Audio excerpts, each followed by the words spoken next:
Dictation start होगी 5 second बाद।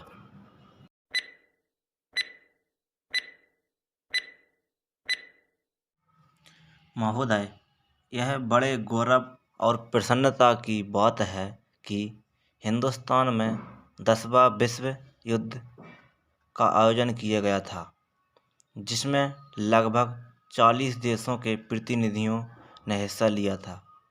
मैं इस संबंध में कहना चाहता हूं कि इन प्रतिनिधियों में से कई प्रतिनिधि तो उन देशों से इतर के थे जहां पर हिंदी बोली और समझी जाती है। पैरा 10वें विश्व हिंदी सम्मेलन में वेनिस विश्वविद्यालय, इटली की प्रोफेसर मार्का ने कहा कि भारत में उनके शुरू से ही रुचि रही थी और इसलिए हिंदी सीखी थी। हिंदी एक वैश्विक पहुंच रखती है। साथ ही कहा कि दूसरी भाषाओं के चक्कर में अपनी मातृभाषा को भूल जाना ठीक नहीं है।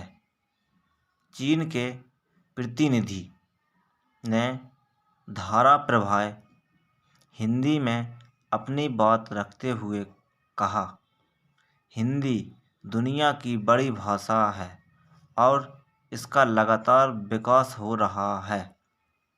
इस सम्मेलन में स्वीडन के प्रतिनिधि ने कहा था कि बहुत समृद्ध भाषा है, लेकिन इसमें अन्य भाषाओं के समृद्ध शब्दों को समाहित करके और समृद्ध बनाया जाना चाहिए। इस सम्मेलन में पोलैंड वार्सा विश्वविद्यालय के एक प्रोफेसर ने प्रधानमंत्री द्वारा कही गई बातों को दोहराते हुए अपनी सहमति व्यक्त की थी कि हिंदी भाषा के अंदर दूसरी भाषाओं के उपयोगी शब्दों को समाहित करना चाहिए।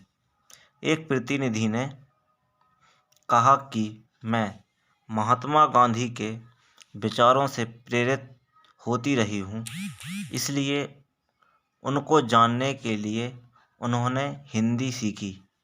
आजकल हमारे यहाँ हिंदी और हिंदी की फिल्में बहुत लोकप्रिय हो रही हैं। पैरा विश्व हिंदी सम्मेलन में विदेश नीति विषय पर एक समानांतर सत्र का आयोजन किया गया था, जिसमें विशेषज्ञों द्वारा जोर देते हुए कहा कि विदेश नीति में इसका अधिक से अधिक प्रयोग किया जाना चाहिए। एक वरिष्ठ पत्रकार ने प्रशंसा करते हुए कहा था कि विदेश मंत्रालय में बीते 1 वर्ष से हिंदी का आयोजन काफ़ी बढ़ रहा है। अब विदेश मंत्रालय में मौलिक हिंदी का लेखन होने लगा है। उन्होंने विदेश मंत्रालय की वेबसाइट पर मौलिक हिंदी लेखन को और बढ़ाने की आवश्यकता जताई और क्षेत्रीय भाषाओं में भी जानकारी उपलब्ध करवाने का सुझाव दिया। उन्होंने यह भी कहा कि प्रधानमंत्री और विदेश मंत्री हिंदी में बोल रहे हैं, लेकिन विदेश मंत्रालय के अधिकारी आज भी अंग्रेजी ज़्यादा बोलते हैं।